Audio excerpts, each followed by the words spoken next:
Hello students, स्वागत है आपका चैनल में।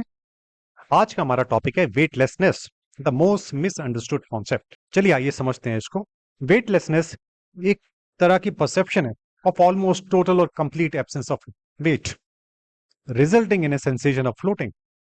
वेटलेसनेस एक तरह की परसेप्शन कि मेरा मानना है कि मेरा वेट खत्म हो गया और मुझे लग रहा है कि I am floating. So it's a kind of sensation, एक फीलिंग है जो मुझे बता रही है कि मैं फ्लोट कर रहा हूं, मेरा वेट अब नहीं एग्जिस्ट करता। और ये होता कैसे है इसको भी समझते हैं एक एग्जाम्पल से। एक स्टेशनरी लिफ्ट है, एक रुकी हुई लिफ्ट है, मान लिया किसी ऊंचाई पे है, 10वीं मंजिल पर वो है, और उसके अंदर एक आदमी खड़ा हुआ है। उसका मास 60 kg है। Let us assume the mass of the man is 60 kg। ये लिफ्ट रुकी हुई है। अगर मैं वेइंग मशीन लेके आता हूं तो उसका वेट क्या निकलने वाला है? Weight is equal to mass into acceleration due to gravity, जिस रेट से धरती खींच रही है, और उसको हमने लिया है 10 मीटर पर सेकंड स्क्वायर। हालांकि ये 9.8 मीटर पर सेकंड स्क्वायर होता है, लेकिन for the ease of calculation मैंने इसको 10 ले लिया। तो इसका जो वेट है आदमी का वेइंग स्केल में 600 न्यूटन निकलने वाला है। उसका मास और एक्सेलेरेशन ड्यू टू ग्रेविटी को हमने आपस में मल्टीप्लाई कर दिया, जो कि 600 न्यूटन निकल के आया। तो ये निकल के किस तरीके से आया? देखिए, इसके पीछे कॉन्सेप्ट ये है, जो आदमी का वेट है, धरती उसको खींच रही है, और ये लिफ्ट के अंदर खड़ा हुआ है। लिफ्ट भी स्टेशनरी है और आदमी भी स्टेशनरी है। बदले में लिफ्ट इसको ऊपर की तरफ धक्का दे रही है। तो ये जो ऊपर की तरफ धक्का है, एक तरह की सूडो फोर्स है, जिसको हम रिएक्शन फोर्स बोलते हैं। वो की बिल्कुल बराबर होने वाली होती है जितना उस आदमी का वेट है, और ये वेट धरती के खिंचाव की वजह से है। बदले में ये सूडो फोर्स उसको उतनी ही ताकत से धक्का देती है। तो ये धक्का ही इसके वेट को बताता है। जब तक इसको ये धक्का नहीं लगेगा, इसको ये सेंसेशन ही नहीं आएगी कि मेरा कुछ वेट है। सो ये रिएक्शन फोर्स या सूडो फोर्स जो कि धक्का दे रही है इस आदमी को ऊपर की तरफ 600 न्यूटन, तो इसको एहसास हो रहा है कि मेरा कुछ वजन है, क्योंकि इसको ऊपर की तरफ धक्का लग रहा है। So the lift floor is pushing the man with the same force, जिसको सूडो फोर्स या रिएक्शन फोर्स बोलते हैं, giving him a sensation of weight. और अगर हम ये रिएक्शन फोर्स किसी तरह से कम कर दें और फाइनली जीरो कर दें, तो इसको अपने वेट का एहसास ही नहीं होगा। तो उसको हम किस तरीके से कर सकते हैं? अब मान लिया, अब ये जो लिफ्ट है, इसको नीचे लेके आया जा रहा है with uniform acceleration of 5 metre per second square. पहले रुकी हुई थी, अब इसको नीचे की तरफ आ रही है with acceleration of 5 metre per second square. अब इस आदमी को एहसास होगा कि मेरे वजन में कुछ कमी हो रही है, इसको ये सेंसेशन होगी। और इसका वजन कितना हो जाएगा? इसका वजन हो जाएगा, एक्सेलरेशन ड्यू टू ग्रेविटी जो हो जाएगी 10 minus 5 metre per second square, क्योंकि जो लिफ्ट है वो 5 मीटर पर सेकंड स्क्वायर के रेट से नीचे आ रही है। तो जो इसके ऊपर नेट एक्सेलरेशन लगने वाला है वो 5 मीटर पर सेकंड स्क्वायर लगने वाला है। तो इसका एपरेंट वेट कितना निकलने वाला है? 300 न्यूटन्स। ये कैसे हुआ? क्योंकि अब जो रिएक्शन फोर्स थी, पहले जो लिफ्ट स्टेशनरी थी तो इस पे 600 न्यूटन लग रही थी, और अब जो रिएक्शन फोर्स है, सूडो फोर्स है, वो 300 न्यूटन लग रही है। तो इसकी वजह से इसको लगेगा कि मेरा वेट अब कुछ कम हो गया है, क्योंकि रिएक्शन फोर्स, सूडो फोर्स, इसको कम ताकत से ऊपर की तरफ धक्का दे रही है। और कम ताकत से क्यों दे रही है? क्योंकि अब लिफ्ट नीचे की तरफ गिर रही है with acceleration, uniform acceleration of 5 metre per second square. अब अगर मैं इस एक्सेलरेशन को, जो धरती का एक्सेलरेशन है, उतना ही कर देता हूं, 10 मीटर पर सेकंड स्क्वायर, तो ये कंडीशन हो जाएगी फ्री फॉल की। अब इस आदमी के पैरों पे कोई सूडो फोर्स नहीं लग रही है, इसको कोई धक्का देने वाला नहीं है, क्योंकि लिफ्ट भी एक तरह से फ्रीली फॉल है, ये आदमी भी फ्री फॉल हो रहा है due to the same acceleration जो धरती का एक्सेलरेशन है। तो इस पे कोई सूडो फोर्स नहीं लगने वाली। जब इस पे कोई सूडो फोर्स ही नहीं लग रही, इसको धक्के का एहसास ही नहीं हो रहा, तो इसको क्या लगेगा कि मेरा कोई वेट ही नहीं है। He will feel weightlessness. So this is the concept of weightlessness. Weightlessness का मतलब ये हुआ कि when an object is falling freely, उसको लगेगा कि मेरा कुछ वेट नहीं है। तो क्या हम ये कह सकते हैं the condition of weightlessness is due to free fall despite the presence of gravity? Gravity के प्रेजेंट होने के बावजूद भी अगर कोई ऑब्जेक्ट फ्रीली फॉल कर रही है, क्या वो वेटलेसनेस एक्सपीरियंस कर रही है? अभी इस एक्सपेरिमेंट से तो हमें यही समझ आ रहा है। पर लोग तो ये कहते हैं कि जो स्पेस की अगर मैं बात करूं, स्पेस में कहते हैं कि ग्रेविटी नहीं होती, इसलिए जो एस्ट्रोनॉट्स हैं वो फ्रीली फ्लोट कर रहे होते हैं। पर क्या ये बात सच है? चलिए इसको भी समझने की कोशिश करते हैं। What about satellites? सैटेलाइट्स धरती के इर्द गिर्द चक्कर लगाते हैं, अभी चक्कर क्यों लगा रहे हैं धरती के? चक्कर लगाने के पीछे जो कॉन्सेप्ट है, धरती खींच रही है ऑब्वियसली, और इन सैटेलाइट्स के अंदर या स्पेसक्राफ्ट के अंदर एस्ट्रोनॉट्स हैं। एस्ट्रोनॉट्स को तो हम फ्रीली फ्लोट करते हुए देखते हैं। इसका मतलब वो वेटलेसनेस का एहसास है उनको, उनको वेटलेसनेस लग रही है, तभी फ्रीली फ्लोट करते हुए दिख रहे हैं हमें। पर अभी मैंने बोला अर्थ की ग्रेविटी की वजह से ये सैटेलाइट या और स्पेसक्राफ्ट गोल गोल चक्कर लगा रहा है। तो ये तो बात कुछ समझ नहीं आ रही, इसको भी समझने की कोशिश करते हैं।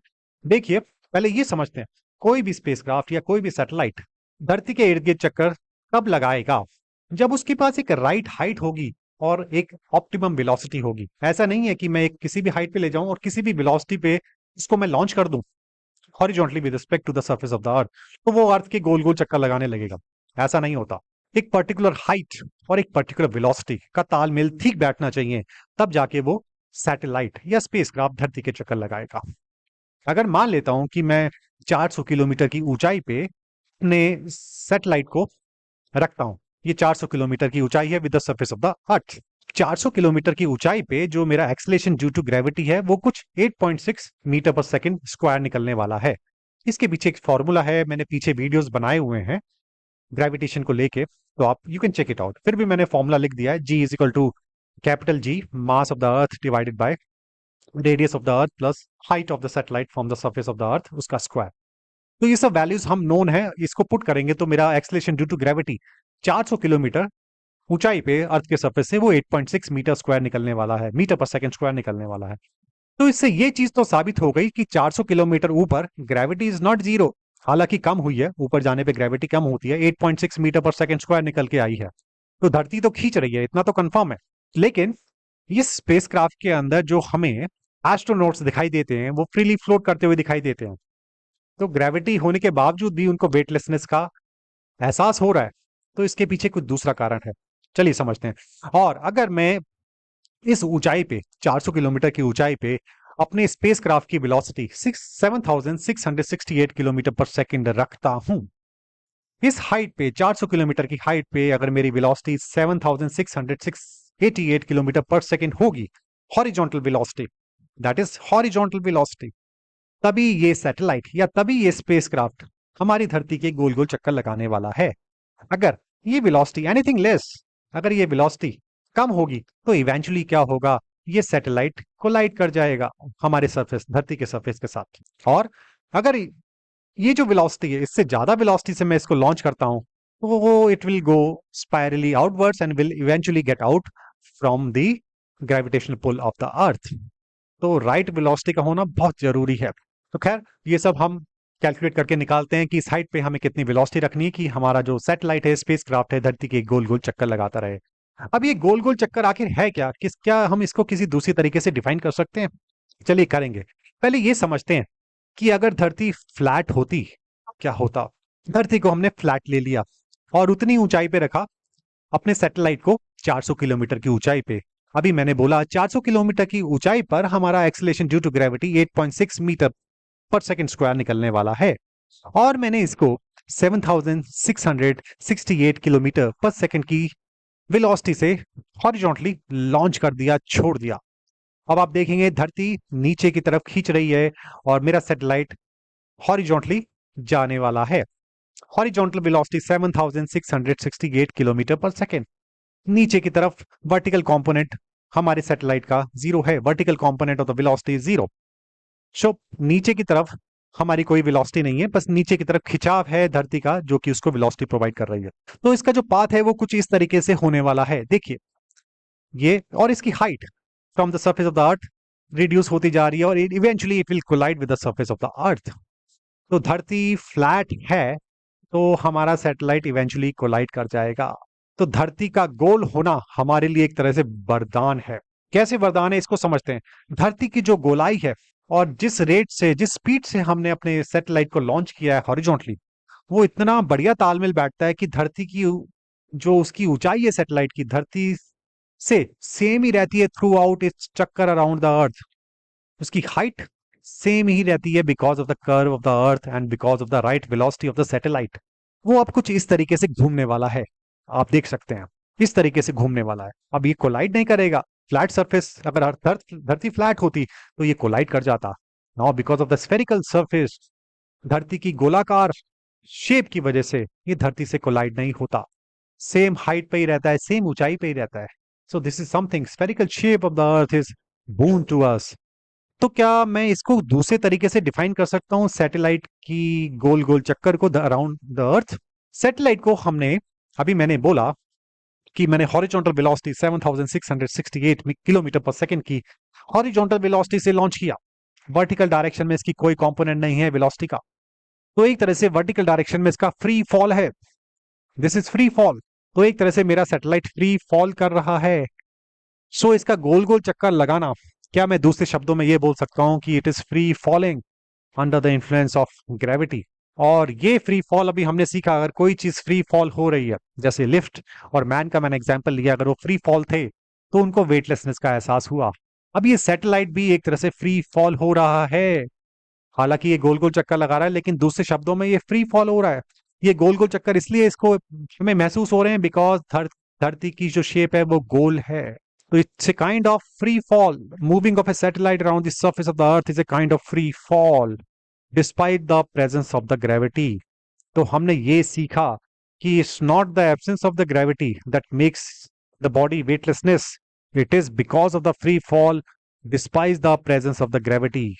The Earth is round, making free fall possible without actually colliding with the Earth's surface, provided the satellite is given optimum velocity in the horizontal direction.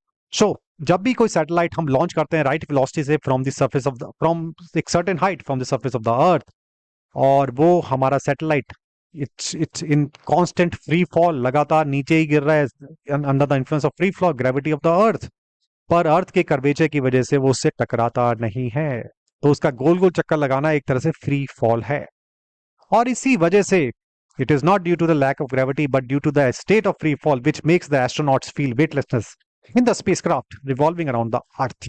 तो मेरे ख्याल से ये कॉन्सेप्ट आपको क्लियर हुआ होगा। It's not the absence of gravity, it's the free fall, the concept of free fall and the round shape of the earth that makes satellite to go round and round.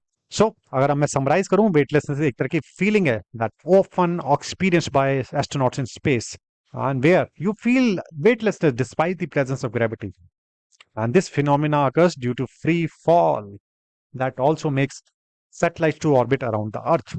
I hope ये आपको clear हुआ होगा students. Thank you very much, thank you for attending, good bye.